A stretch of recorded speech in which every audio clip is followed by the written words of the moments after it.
Hi, this is Cornelia, and today we're going to read The Boy's Return. It's written by Phyllis Reynolds Nair. So yesterday we read Everything on a Waffle. So we're going to take a look at the back of the book and see what it says.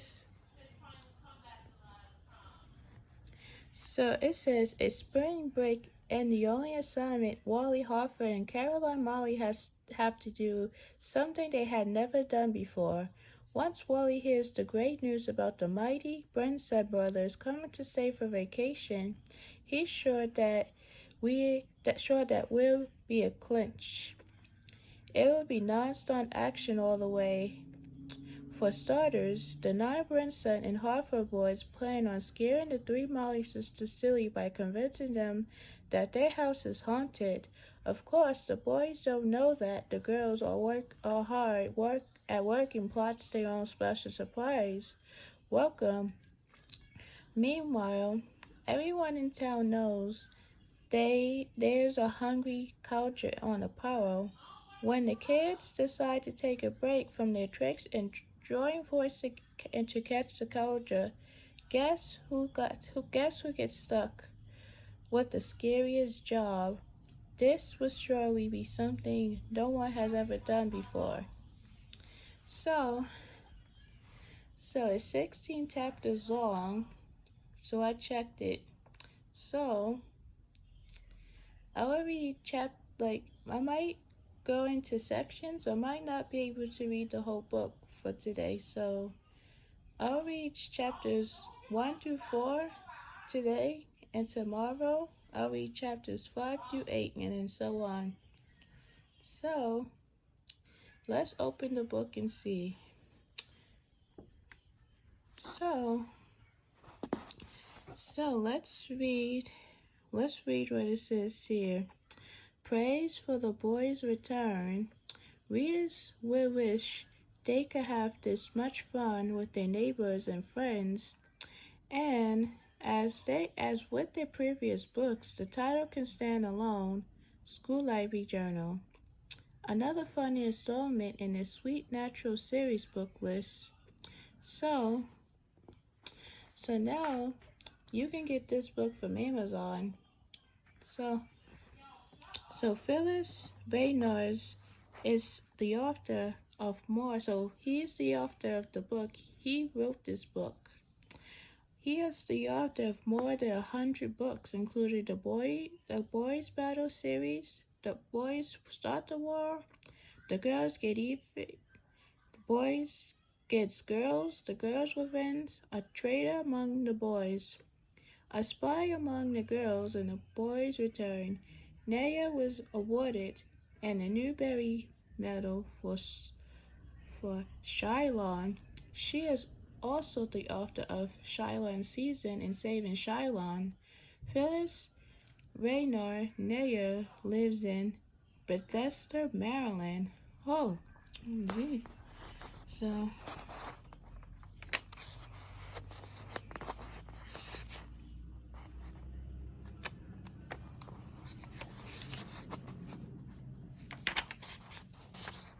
let's see how many pages is it. So I might not be able to read the whole page today because some of these pages are really long. So it has 16 chapters, and today I'm gonna read chapters 1 through 4 and see what it is. So yeah. So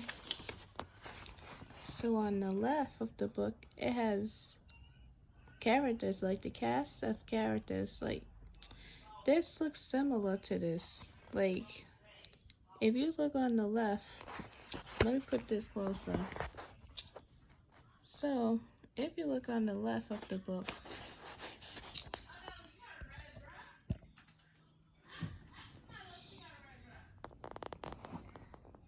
so let's see. So, on the left of the book, it says all the characters that's in the book. So,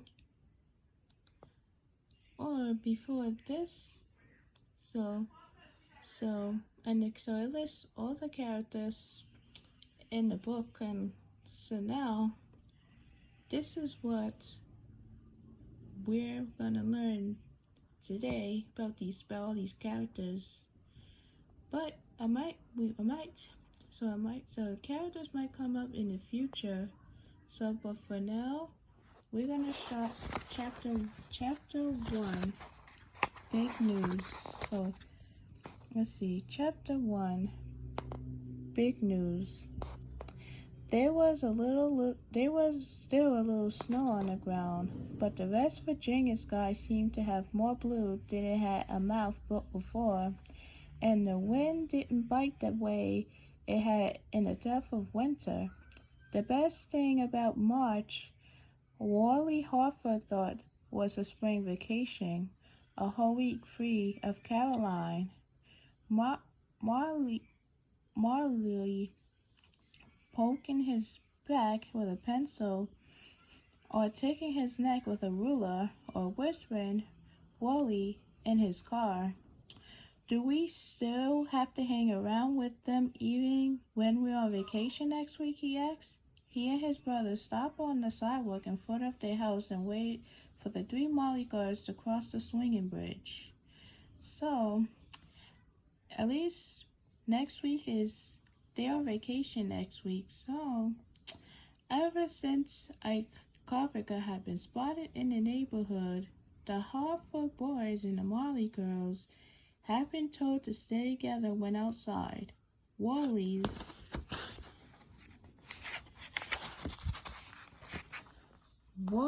parents have been particularly concerned about their youngest, Peter, and the Mollys about their youngest, Caroline. Wally was sure if a cogdrum ever tried to take a bite of Caroline, it would spit her out so fast she wouldn't even know she would be bitten. We're supposed to stay together whenever we're outside, said Peter, because of the Albigachi. Like, do you know what that is? It's like a rare animal. It's kind of like a cat, scary cat, or I don't know. But it's like a cat. Like, Albigachi is like a raw animal. So, before anyone had known what the animal really was, the newspaper had referred to it as the Albigachi, and that was the way people thought of it still. So we'll stay inside the whole week, muttered Jack. Jake and Josh, the twins, were the oldest. Hatfords were in the 6th grade. Wally was in the 4th, and Peter in 2nd. Peter liked being around the Molly girls, and Josh had actually fallen for Beth for a short time anyway. Wally felt as thought he could stand them in small doses only, but Josh couldn't stand them much at all. Down the hall came the girls, their hair blowing in the wind because it was warm enough now to go without caps. They started across the swinging bridge over the Buckman River, which entered town on one side of Island Avenue, loop around under the road bridge to the business district, and flow back out the other side of the avenue. Trip, trip, trip, trap, trip, trap, trip, trap went the girls' feet on wooden planks. Whenever Wally heard that sound, he envisioned a troll underneath waiting to gobble them up. Hi, Josh, hi, Jake, said Beth, her blonde hair all shiny from her morning shampoo. She was the prettiest one of the sisters. Wally thought she was also the only one of either family who was in 5th grade. Eddie, her older sister, was in the 6th with Jake and Josh, and Carolyn was in 4th grade. with Wally, even though she was a year younger than he. Caroline precautious, whatever that meant. Now, that Abigail won't get us. So Abigail is kind of like a scary animal that will probably won't scare kids. So Peter sung out happily as the 7 kids headed for school. What are you guys going to do over spring vacation? Eddie asked. Her real name was Edish Ing, but anyone who called her that was likely to get a sock on the arm. I'm going to be practicing for baseball tryouts. So she's finding out what the boys are going to do on spring vacation. So Jake moaned under his breath. That was what he was planning on doing too. I'm gonna write a book, declared Beth. It's going to have chapters and everything. I'm calling it The Glow of Ghosty Garage. That was me. I was the goal in the garage last month, right, Beth? Are you writing a book about me? Cried Caroline, hopping up and down while she walked backwards, facing her sister. Why was it, Wally wondered, that every time Caroline opened her mouth, she was talking about herself? No, it's not about you, and it's not about last month. The goal is a creature entirely from my own imagination, Beth explained.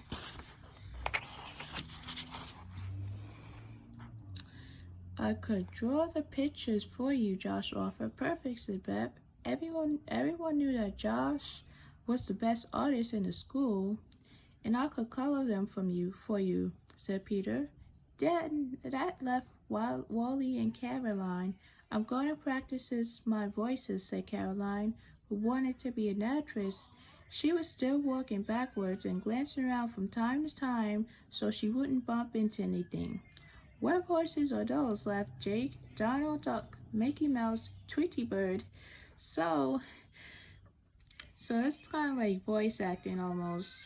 So she wants to be an actress. So Caroline wants to be an actress. So let's see what they do. So Caroline wants to be an actress. Beth wants to be a story writer. And I guess these other 2 boys, I don't know what the rest of them are going to do. So I know that tells me that they're doing something over spring vacation or spring break.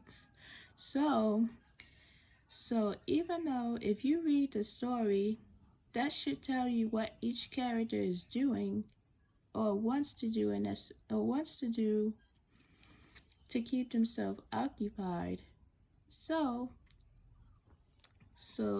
it says, I'm going to practice my voices. Who wants to be an actress?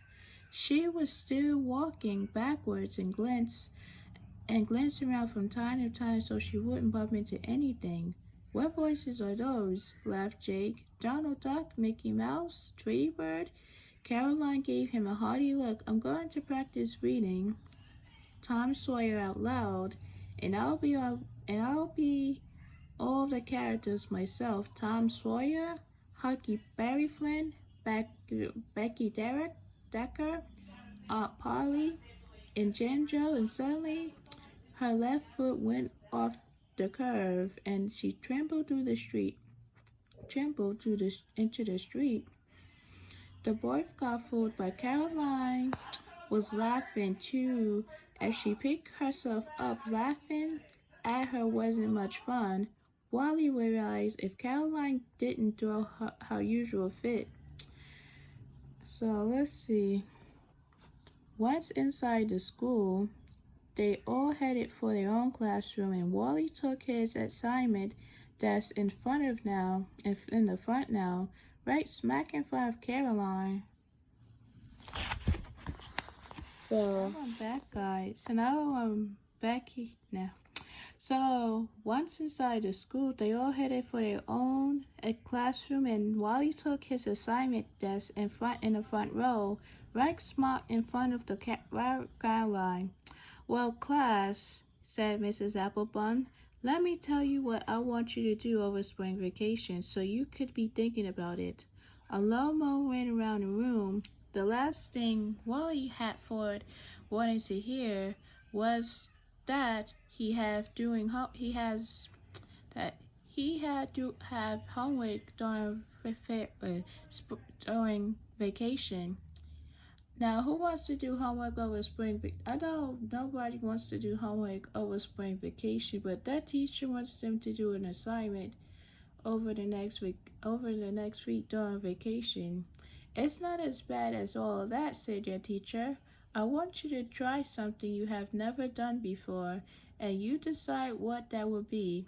A book you've never read, perhaps a piece you've never tried on the piano.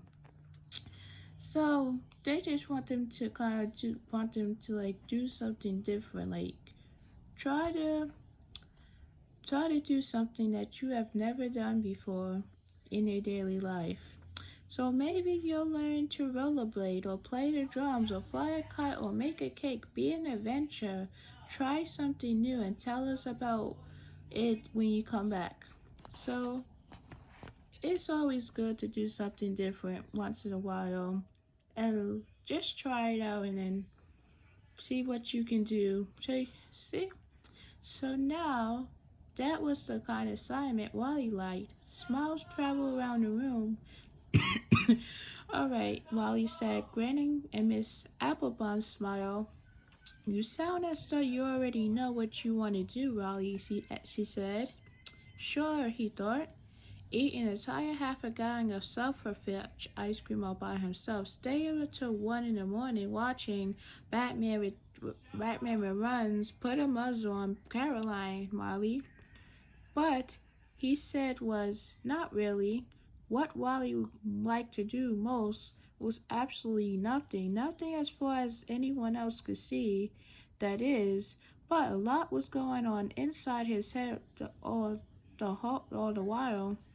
He could be perfectly content for an hour lying on his stomach on the porch, watching ants going in and out of an ant hill on the ground below. How did they know who went where? He would wonder, did they take turns or what? Were they all cousins? Or he could sit in a fog-up window and make designs on it with his tongue. He had discovered that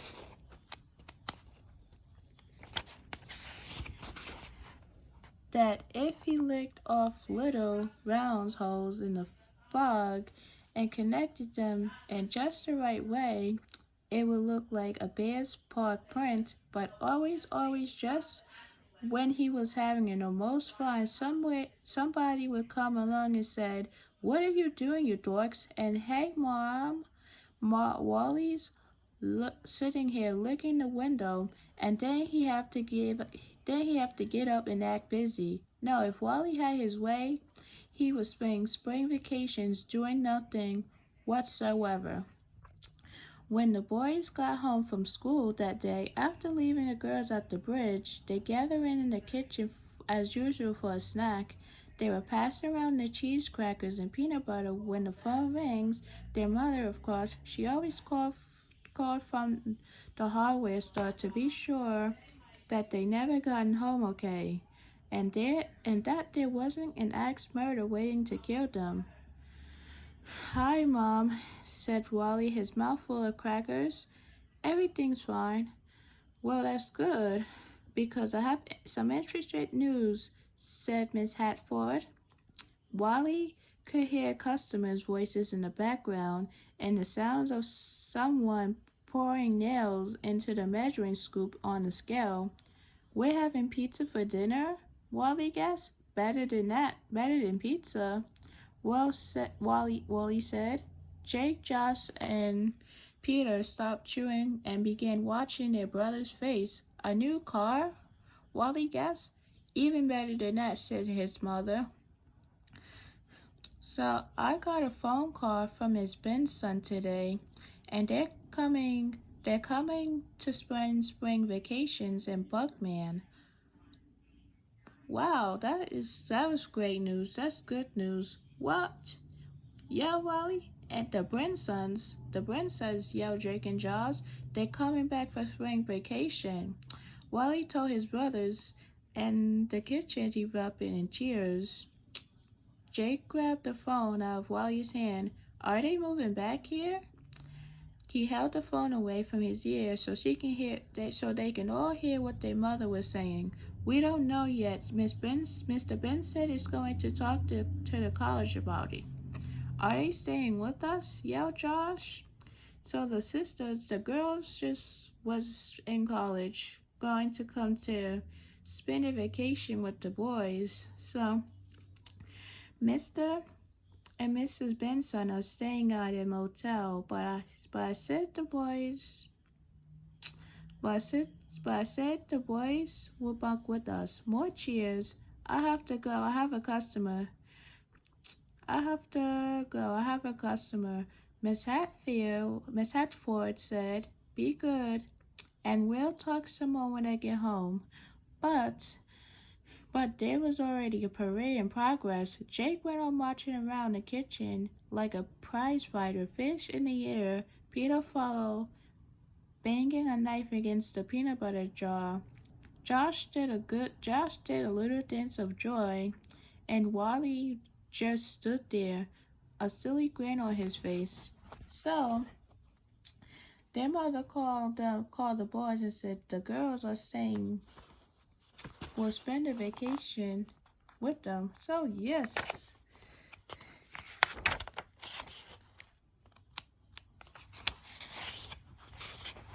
So it was because Coach Benson had taken 1 year exchange position down in Georgia, moving his family there with him. And the Mollies had come here in the first place. Coach Molly had taken over Miss Benson's job for a year and moved his family, his wife and 3 daughters, to Buckman, replacing the best friends the Hatfords had ever had. Now the guys will get to see what the Rupert, the Weedle, and the Crady are really like, said Jake, gloating. Man, we're going to have fun with Bill and Danny and Steve and Tony and Dog. We'll run rings around the girls. We got Steve and Tony, said George, choosing the 2 other Benson boys. They get to sleep in out the room. They get to sleep in our room. I want Billy and Danny, said Wally. That leaves Dog. Doggy can sleep with you, Peter, said Josh. There will be sleeping bags all over the place, said Wally. And 11 people around the table at night, said Jake. We'll do all the stuff we haven't been able to, we'll do the stuff we haven't been able to do since the girls moved in, said Wally. Like what? Said Peter. The room felt suddenly quiet as the Hatford boys tried to think of just what it was they missed doing since the Bensons had gone away. I don't know, just stuff, said Wally said. He didn't know yet what it would be, but he was absolutely sure that sometime when the Bensons were here, he'd be able to think of something to try that he had never done before. Spring vacation was beginning to look very good indeed. So even though chapter 1 is really like a fun start for them, so in chapter 1, so the teacher want the students to do an assignment over spring break. So the teacher wants them to do something they have never done before.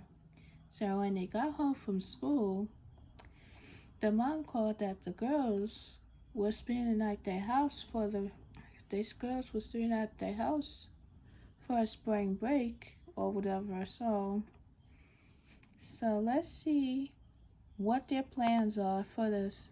Well, let's see what they're gonna do during their vacation time.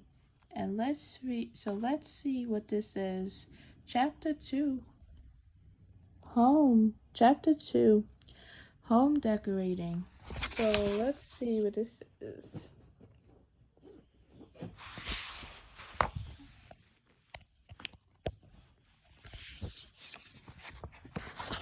So this is when Caroline walked down the hill. When Caroline walked down the hill behind her house with Beth and Eddie the next day, she was thinking about the special assignment Miss Applebon have given the class. Caroline didn't want to do just any old thing she had never done before. It had to be something great. Her sister suddenly stopped before crossing the bridge. "What's wrong?" Caroline asked. "Get a look at them," Eddie exclaimed. Caroline gazed, following her sisters across the river to where the Hatford boys were waiting for them on the other side. Their faces stretched into a wide, toothy grin. They looked like they did when they brought a worm over Thanksgiving and passed it around the table with the turkey, said Beth. "They look like they did when we had that snowball fight last winter," said Eddie. But Caroline thought the Hatford boys looked like they did when they tried to toss her in the river or lock her in a tool seal or concern her by the fort fence in their backyard. "Well, whatever they're up to, they're just dying to tell us about it. So we might as well get it over with," said Beth. The girls started across the swinging foot bridge. "Guess what?" shouted Jake as soon as they reached the other side. "I can't imagine," said Eddie. "You're going to move away, I hope? Leave Bugman?" "Ha, don't you wish," said Josh. "The Bensons are coming back," said Josh. "For spring vacation," said Wally. "They're going to stay with us. And we're going to run rings around you," boasted Peter, parroting his brothers. Eddie's eyes narrowed and her upper lip began to curl. So you are you? You? And who else?" "All 5 Benson brothers, that's who," said Wally. "Bill, Danny, Steve, Tony, and Doe." "Ha," scoffed Eddie. "We're so impressed. I can't wait to meet the mighty Misses. They all guys ever talk about," said Beth, as they took off towards the school. The older ones made sure that Peter, as the youngest, was walking in front of them. In case the culprit was lurking nearby, waiting to grab the smallest, weakest one of the bunch. "Well, wait till they get here. We used to have more fun than a barrel of monkeys when they were around," said Jake. "More fun than howling outside of windows when our folks went away," said Caroline. "More fun than wolfing down the pumpkin cliff and by Mom sent over for your mother," asked Beth. "More fun than damaging our snowfort on the river?" asked Eddie. "So what are you gonna do with your Benson buddies? Run to town?" "Lots of stuff," said Wally. "Name one thing you can do with them that you can't do with us," said Beth. Just stuff," said Jake. "Ha," said Eddie again. After the girls got home that afternoon, they told their mother that the Bensons were coming back for spring vacation. "Oh dear," she said. "I hope they don't want to see inside the house. I really haven't had time to clean it properly for the last couple of weeks." So Caroline took off her jacket and hung it on a hook by the door. "Why would they want to see inside the house?" she asked. "Because it's their house. We only renting it. We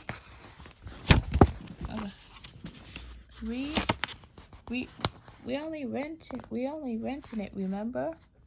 Maybe they'll want to be sure we're taking good care of it. I don't know. I suppose it will be polite to invite them over." Upstairs in Beth's bathroom, Eddie looked at the racing card and wallpaper and said, I've got a wonderful idea just in case they do want to snoop around up here. Let's be ready. How? Said Caroline.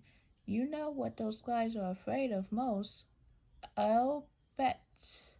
I'll bet that we'll turn their bathrooms all around. Let's go out and find all the girly stuff we possibly can and put it up just for spring vacation. Beth and Caroline laughed out loud. Really? Lampshades, said Beth. China dolls, said Caroline. Bows and ribbons and ruffles and lace, said Eddie. When those guys get a glimpse of their room, it will be heart attack city for sure. They went back downstairs. We're going downstairs, Mom, Eddie called. Back in a little while. So, all right, but stay together, Miss Molly called from the dining room. Keep Caroline between you, and make sure you're home before dark. The girls put on their jacket and went down the sidewalk to the bridge connecting Island Avenue to the business district. Once on the other side, they passed City Hall and Police Department, the, the bank, and the hardware store.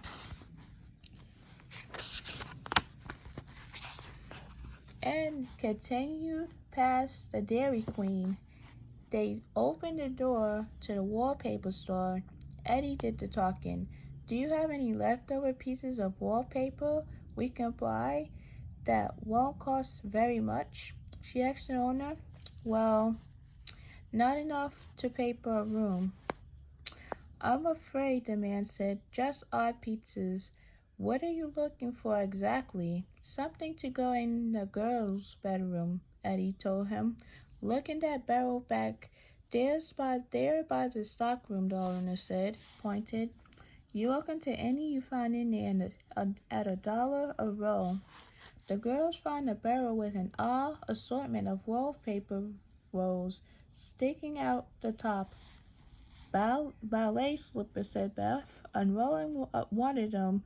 It was a pale blue paper with pink ballet slippers pointed at various angles and a lavender ribbon connecting one to another like flowers on a vine. Eddie rummaged among the rolls until she found one that had pink hearts against a white background with love and red on each heart. Oh, we've got to get that one too, said Beth. It would drive them absolutely nuts. Caroline had not found anything yet for her room, and her sisters helped her hunt until they came across a strip of yellow paper with tiny dolls on it, each one dressed in a fancy costume and holding a tiny teddy bear. So the Mollys could hardly keep from laughing out loud. How much? Eddie asked the customer. The man measured them out. Tell you what, all you got here are bits and pieces.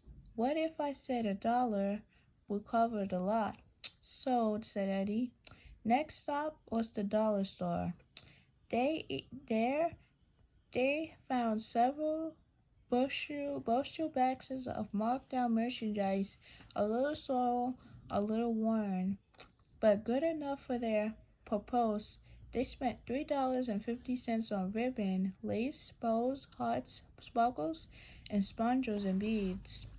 For 2 evenings, the girls walked in their room, carefully fastening the straps of wallpaper to do the walls and the straight pins. So they just getting something to like decorate the room and stuff like that. So when they were done, the room was with the razor card paper had a strip of heart and ribbon down the middle. So if you read this story, it should tell you like what are they doing or how they trying to what the story is telling you. So it's trying to like getting the clues from the story what is the story, like, we're trying to get, like, what's the story is about and what is the story is telling you. So we're just trying to understand, like, the story. So the room with football wallpaper had a panel of ballad slippers, and the last room, which had been decorated with wallpapers full of marching toy soldiers, now had a strap of china dolls among the window. Every picture in every room had a ruffle around it. Every lampshade was trimmed in lace. Every bedpost had a bow attached. There were beads hanging from lackfistras and sparkles and spangles glistening on every mirror.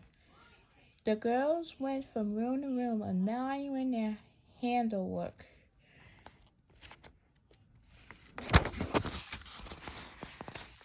So, isn't it awful? Breath, Eddie, pausing it in the doorway of her own room. This is let's so app notches. Let's see what this is. It says app atrocious bag agree. Do you think we could stand it for a whole week? But Caroline rather liked the idea of sleeping in the middle of all this stuff. It was almost like being on a stage set surrounded by artificial walls and windows. If Caroline had her way, she would spend the whole week of vacation pretending to be on stage. Every person she met would be a character in a play. She, of course, would say her lines perfectly.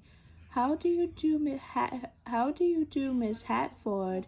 Isn't it a splendid suspended day? Or, oh, my poor dear darling Peter will be an orphan at a young age, or at so young an age. She would cry, she would laugh, she would rage, she would, yes, love. And when her performance was over, the audience would give her a standing ovation and throwing roses at her feet. After all this work, those Bensons better want to come over here and take a look at how we keep in their rooms, said Beth. But if they don't, we'll have to lure them here, said Eddie. We didn't go to all this work and expense for nothing. So Caroline was quiet for a moment. If we're doing all this work to annoy the guys, what do you suppose they up to trick us? But Beth was thoughtful too. What if they turn out to be nice? Ha, said Eddie. All we've heard, all we've heard since we moved the Buckman is the trouble we'd be in for if the Bensons came back, the wonderful Bensons, the best friends the Hatfield had ever. I'm tired of listening to the guys talk about the mighty Bensons. I can't wait to meet them, and I guarantee that whatever they dish out, we can take, then some. So now chapter 2 is done. So now, chapter 2, David's trying to go to the store and get the decorations to decorate the girls' room or whatever. So that means, so chapter 3, Bill and Danny and Steve and Tony and Dog, nothing much to get done on the last day of school because nothing much to get done on the last day of school before spring vacation. There was a spelling bee in the morning and a video of Australia before lunch, and in the afternoon, Miss Applebum passed around pictures of her nieces and nephews. But just before the final bells, she said, "Remember, class, when you come back after spring vacation, I want to hear that each of you tries something that you have never done before, that you've never done before." And then she added quickly, "With your parents' permission, of course." Wally had liked it better the first time. She said it without the parents' permission stuff. There were a lot of whoops and shouts and laughter when the doors opened at last. All the students poured outside, ready to say goodbye to winter and welcome spring. So the Hatfords, however, was getting ready to welcome someone else, the Benson boys, who would arrive in the following day with their parents. Miss Hatfield had already bought coats and air mattress from the neighbors to make beds for 5 more boys in the house. At breakfast that morning, Miss Hatfield in his postal workers uniform had sat at the breakfast table and said, "Ellen, do you think we're crazy to have 9 boys in the house with us for a week?" "Probably," Miss Hatfield had replied, but it's what might happen when you and I aren't here, Tom. That worries me most." So I told the story. I'll be working only half days next week. So at least the boys are gonna come over and stay for a week. So, wise move, her husband had said. "I figured the kids would be up late every night and we sleeping in each morning. So I'm going to work from 8 to 1, then come home and get lunch for everybody. I don't think they could get in too much trouble in an hour or so after they first get up, can they?" "I'm going to pretend you didn't say that," Mr. Hatfield had said, and he kissed her on the cheek and headed for the door. They had acted as though Wally weren't even sitting at the table with them eating his cornflakes, mostly because Wally's eyes were always half closed at breakfast. But he had heard and remembered everything they said. What was going through his mind at the moment was, if I'm going to try something I've never done, I have never done before, I'll better do between 8 and 1 o'clock before Mom gets home. So when the dark van pulled into Hatford's driveway Saturday afternoon, the Hatford boys swarmed outside and almost pulled their friends out of the raw seats, yelling and punching each other, and chasing the newcomers around the house. Wally liked Bill Benson the best because they were the same age and they both knew what it was like to be the middle boy in a large family. The Bill was a little pudgy, and he always good natural, like his brother Danny, a year younger, who had Bill's round face and blue eyes, and was even more chubby. The 3 of them used to do things together when the Bensons lived in Buckman. Steve and Tony were the closest in age to Jake and Josh. The twins, however, were string bean skinny. While Steve was broad-shouldered and short, and Tony was broad and shouldered and tall, all 4 boys could eat 3 hamburgers apiece and a load of fries without even stopping to burp. I don't know how they can do that, like eating 3 burgers and a load of french fries? Oh, gee. Steve was in 7th grade already, but Tony and the Hatfield twins would soon be 12. During the youngest and a year younger than Peter, he was a small boy with hair so blonde and almost looked white. "How are you? How was the trip up?"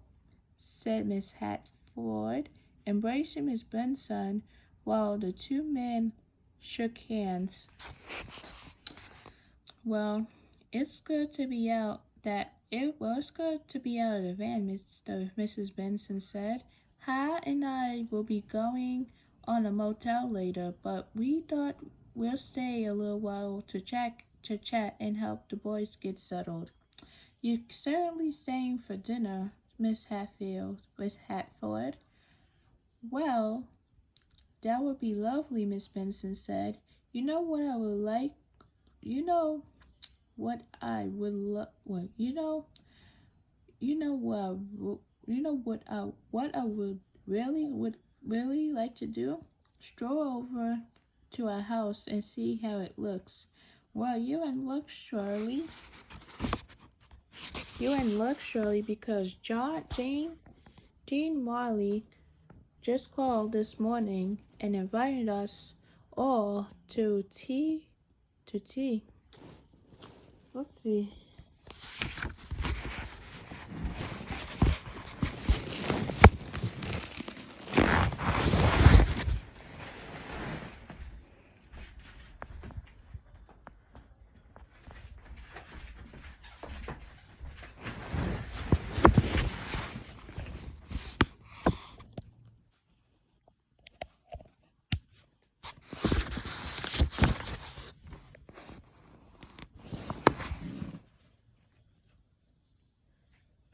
So invite us all to tea, Wally's mother said. Tea and cookies, he said. And I thought you might enjoy a little walk after your long trip up from Georgia. So Wally and Bray elbowed Bill and saw Drake and Josh. So exchanging looks with Steve and Tony. You mean we finally get to meet the Weirdos? Whispered Bill. Yep, the Wampa, Dorito, and a crazy up close in the living color, Wally replied. And a national habit, added Josh. Yeah, Mom, let's go over there, said Steve loudly. I just love some tea and cookies. His mother looked at him suspiciously. They make good cookies too, said Peter. Ed nodded empathetically. You want some cookies, Doji? Joe Benson nodded his most white head. Just let me get all the bags upstairs and clean up a bit, said Mr. Benson, reaching into the back of the van for some of the suitcases. Mr. Hatford took two of them and started for the house. I'll call and let the Mollys know we're coming, said Miss Hatford. Upstairs, the boys ran from room to room, seeing where each of them was going to sleep, pulling things out of the suitcase, trading comic books, and throwing underpants at each other. When Jake and Charles closed the door of the room after Tony and Steve were inside, however, Wally knew they must be planning something. Whatever it was, he wanted to be on it. Come on, he said to Bill and Danny, and the three boys converged on the town's bedroom. At first, Jake wasn't going to let them in, but after he peeked outside to make sure Peter and Doge weren't there, he let Wally and the two Chumby Benson boys into the room. Then he locked the door. Tony got a great idea, Josh said. Listen. Tony was sitting on the edge of Josh's bed, his feet on one of the army cots Mr. Hatfield had put in the room. We've been thinking, how could we help you get back to the girls for all the stuff they've done to you, he said. The snowballs down the neck, the pencil poking in Wally's back. The way they turned Peter into a spy, said Steve. Caroline making you think she would re-rabbit, said Danny. So, and the time she put lima beans in the brownies, and Bill Today, Grand Whitening, what are we gonna do, see? What are we gonna do, see, to make them think our house is haunted? Wally made a face. They never fall for it, Eddie, in particular. Don't be sure, Tony said, mysteriously, and he took a folded piece of paper out of his pocket. It looked as though it were 100 years old. Handle it gently, he said, giving it to Wally. The paper was yellow and the edges raggedy. One edge, in fact, was torn as though it had been ripped from a notebook. The brown ink was blurred, and the words seemed to have written with an old quill pen. There were stains in the center of the page. So on May 23rd, 1987, it said in the upper right corner. The date was so faint that Wally could hardly read it. Read it out loud, Tony urged him. So Wally cleared his throat and began. Yesterday was one of the saddest days of my life here in Island Avenue, and I am so overcome with grief that I hardly know what I am about. My sister Annabelle was found in a river yesterday. My sister Anna was found in the river yesterday, having gone down with me to see the high water. Her guardian angel must have deserted her. Her foot slipped in the swirling water, carried her away before I could grab her. So let's see. This letter was about her little sister got found in the water or something. Got found in the river or got found in the river.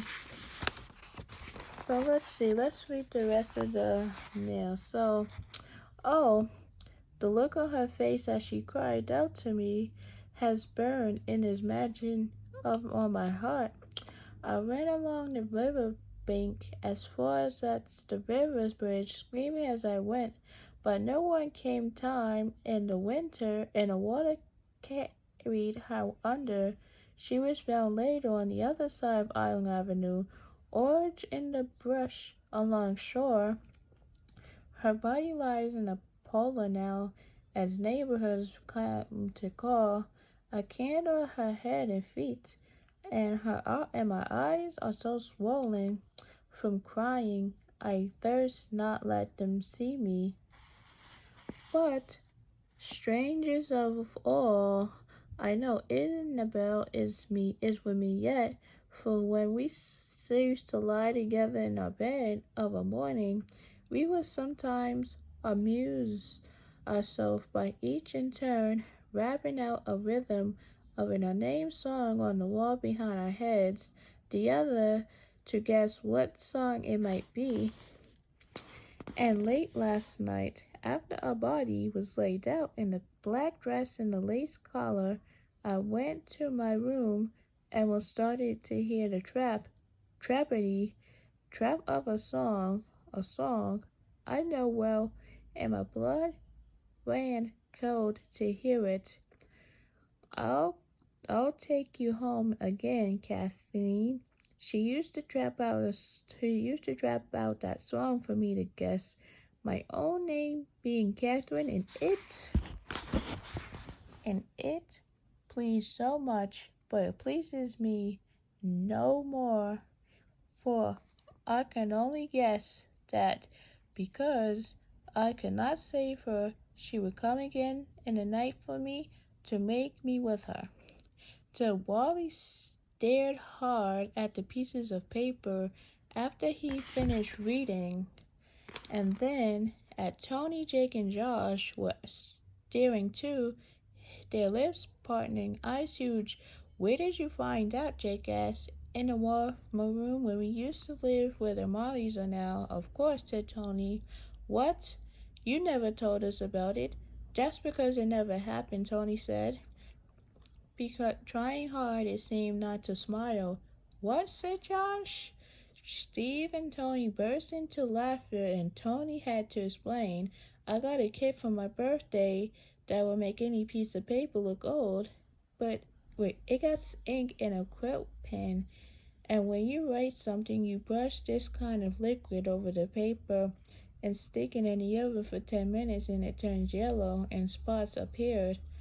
But the words, I thirst not to let me see, not to let me see me. Now, oh my God.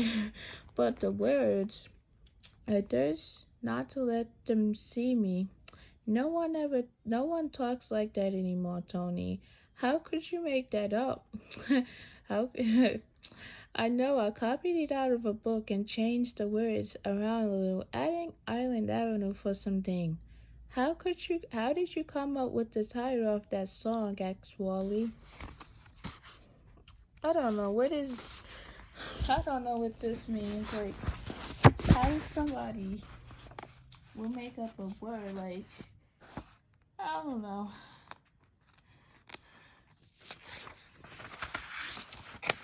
So now, my grandma used to sing it. It's supposed to be a love song, I think. I'll take you home again, Kathleen. But it sounds sort of spooky if a ghost says it. Jake's mind was already at work. Okay, so you're going to tell the girls you found a page at a dairy and your wall when you lived there. Caroline's is in your room now, and how are you going to convince even her that there's a ghost hanging around?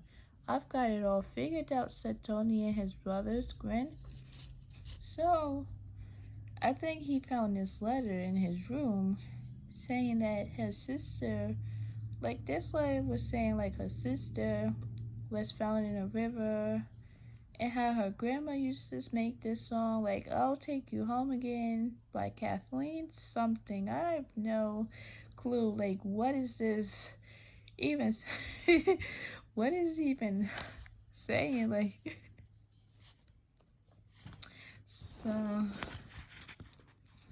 so chapter 4, Pleasure to Meet You. Caroline just had gone into the bathroom to brush her teeth.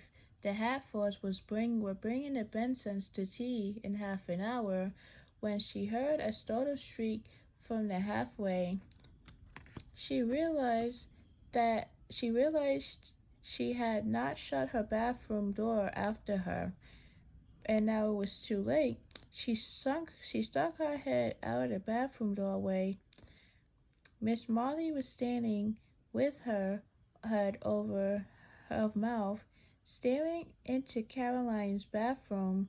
Then, in rapid succession, she opened the first bathroom door, and then Eddie's, emitting a shriek each time she looked inside. Caroline, Lenore, Bethany Sue, Anne, she cried, going back to Caroline's bathroom, starting the procedure over again. Ethel came out of her bedroom, and Beth came wearily upstairs. What are you trying to do? Drive me out of my mind? She cried at Mother. I spent the whole morning cleaning. The Bensons will be here in half an hour. And look what you've done to their bedroom. They're our bedroom right now, Mom, and besides, none of this stuff is permanent, Eddie explained.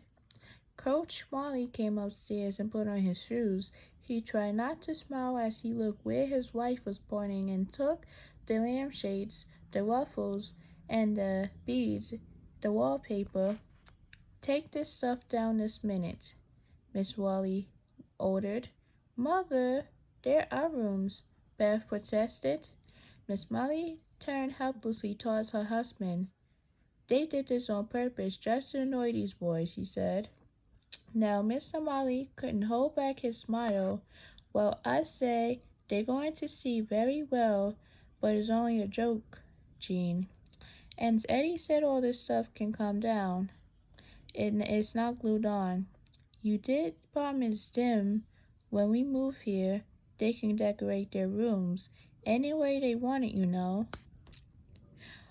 Whose side are you on, Claudius Marley? The side of the reason and sanitary peace and quiet, he answered, going into the bedrooms finished dressing. Well, I hope nobody has to come up here and use the bathroom, Miss Molly grumbled, going back downstairs. If we can keep everyone down there, at least there's presentable, she turned around. And for heaven's sake, girls, keep those doors closed. So, Caroline, Beth, and Eddie didn't at all mind keeping their doors closed, but they knew two things. One, the Benson boys wouldn't be able to resist sneaking upstairs to see what the Molly girls had done to their rooms, and two, they discovered the doors were closed and chances were they would open them only a little anyways, just enough to peek in. The girls had placed their straps of wallpapers exactly right places to be seen, and their doors were open about 4 inches. They made sure that in the first glimpse every Benson boy would see at least one beaded lampshade, one ruffled picture, one bow, one lacy or something order, and that was worth all the work the girls had put into decorating their rooms. So at apocratically so at 2 minutes to 4 the front door rang, and Caroline, dressed in bright velvet dress and patent leather shoes, answered. They were Mr. and Mrs. Hatfield, and with Mr. and Mr. Benson and the 9 smiling boys enough for the basement team. The boys looked so scrubbed and angelic she could hardly believe that 5 of them were mighty Benson she had heard so much about. As for the Hatfords, she had never thought they could look angelic either. Suddenly, on impulse, she curtsied as she held open the door. She heard one of the Bensons whisper to Wally, "She's the crazy, right? Maybe they weren't so angelic after all." Miss Molly was coming out of the kitchen, and she hurried forward to shake their hands just as Coach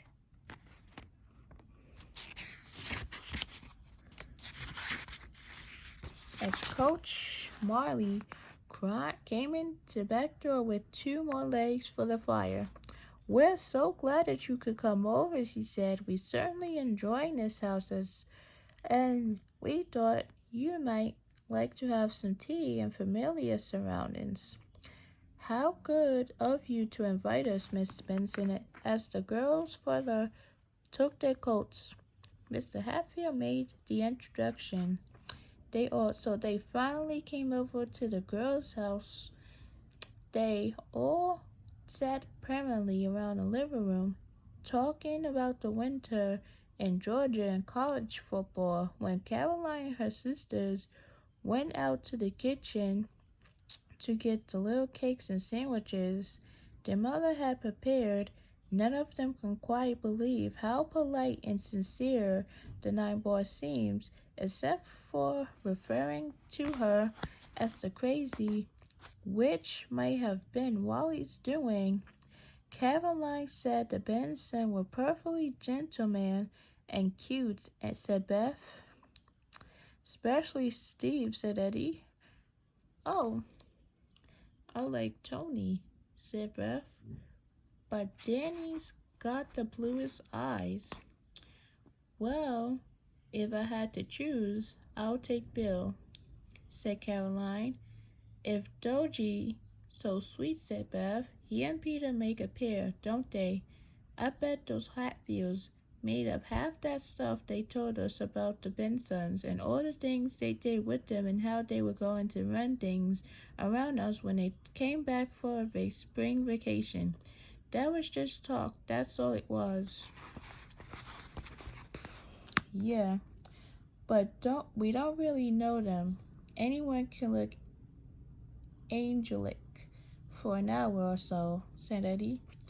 Caroline took in a dessert plate and napkins. When Mrs. Molly poured the tea, and Beth and Eddie followed with the platters of cake and sandwiches, soon everyone was happily munching on cucumber sandwiches, cream cheese on crackers, and little cakes with green or yellow frosting that Miss Molly had bought from Ethel's Bakery. So they had all that stuff and everything.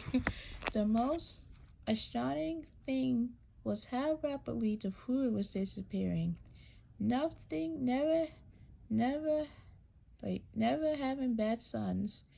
Miss Molly did not know just how much a boy could eat, and she and Caroline, Beth and Eddie had started. It looked like as though the platters of food was being attacked by robotic arms that reached out from all sides, arms whose hands were programmed to pluck a cake here and a sandwich there every 15 seconds. It seemed another moist of food was gone.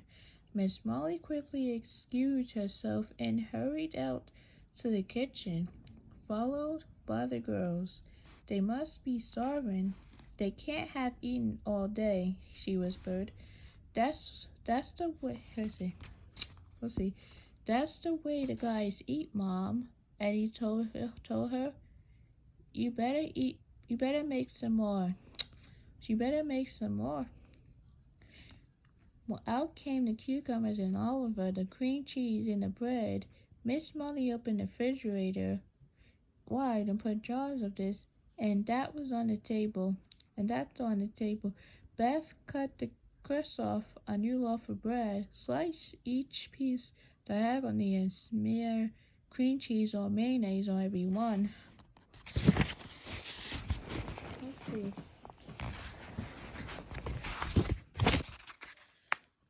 By the time the third serving of food was being devoured, and teacups were fulfilled, Steve Benson said, quite politely, "Excuse me, but could I use your bathroom?" "Of course," said Coach Molly. "You know where it is, of course. Right up the top of the stairs." Eddie and Beth exchanged knowing looks. The girls were tempted to tiptoe up the stairs after him, just to see his expression when he checked out his room, but they knew that would be extremely rude, and besides, it was time to make more sandwiches. As they brought in a platter, however, Danny and Bill were heading for the stairs, and they saw Steve whispering to Tony. When Danny and Bill came back down, Tony indulged needed the bathroom too. It stinks. So Miss Benson looked embarrassed. "It's all that tea, I'm afraid," she said, smiling apologetically. Oh, it's quite all right," said Miss Molly, and the three women chatted on about life and Bugman. They talked about the Calvert project that they had been seeing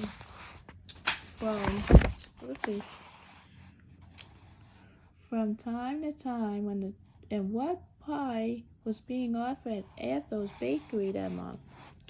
The man discussed football scores and the blizzard that blown through. Buckman is January. If Caroline and her sisters expecting the boys to be angry because all of the girly stuff hanging in their old bedrooms, however, the boys didn't show it. They each came back downstairs and looking somewhat dazed and desperate, and they remained as polite as ever. They're not going to say anything about their rooms, just to annoy us. Eddie whispered to Beth. They'll pretend they didn't even peek, Caroline whispered. Do you have any games and stuff in the basement? Tony asked. That's where we kept our computer. Miss Molly overhead. The basement, yes. Excellent idea. Maybe these boys would like to play some table tennis. The 12 children went down the stairs. Jake and Josh challenged Steve and Tony and the other gathered around a Plango game in the corner. When the 4 boys turned their paddles over the next in line, they sat down on some folding chairs across the girls. So you know what? Tony said softly to Jobs, but loudly enough for the girls to hear. Doesn't Caroline look like Isabel? Josh looked at Caroline, then back to Tony. I don't know. What did Isabel look like? Who's Isabel? Who's Isabel? Asked Caroline, but the boys seemed to ignore her. The dress, I mean, Tony went on. Isn't that what she was supposed to be wearing in her coffin? A black dress with a white lace collar? Caroline's got the dress right anyway. Who's Isabel? Caroline asked again, more loudly. Tony apologized and said, just somebody we heard about. Someone who used to live in this house, I think. It's possible, said Caroline. I was in a play in January about some families that live in Buckman, and one of the women was named Isabel. A look of genuine surprise passed between Tony and Steve and Jake and Josh and Jake. Over at ping pong table, Wally and Billy and Danny stopped playing momentarily, and Peter kept saying, come on, but Wally walked over to where the other kids were sitting. No kidding, Steve said at last. This is a coincidence. This is a coincidence. So how do you know she was wearing a black dress with a lace collar at her funeral? Asked Beth, curiosity. And how did she die? Eddie wanted to know. Oh, this is a long story, Tony said. Actually, it's a page from a diary. I found it in the wall of my room when we were living here. That's Caroline's room now, said Wally. Really? A letter on the wall? Caroline said. Her eyes huge. Terry nodded. It's really old. I don't even like to handle it because the edges are crumbling. But if we see you again before we get back to Georgia, maybe I could show it to you. I've got it in my bag.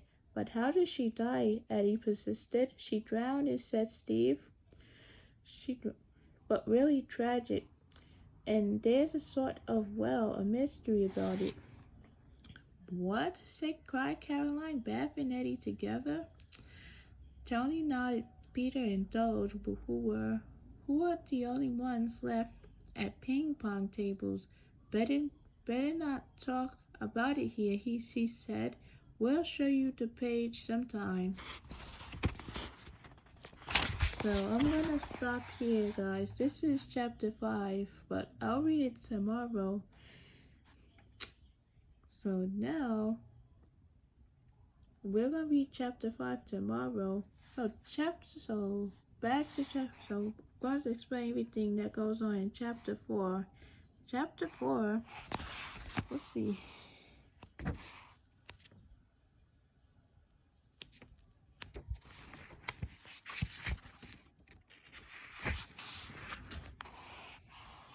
So let's see. So hopefully you enjoyed. So I'm gonna stop here. So hopefully you enjoyed the video.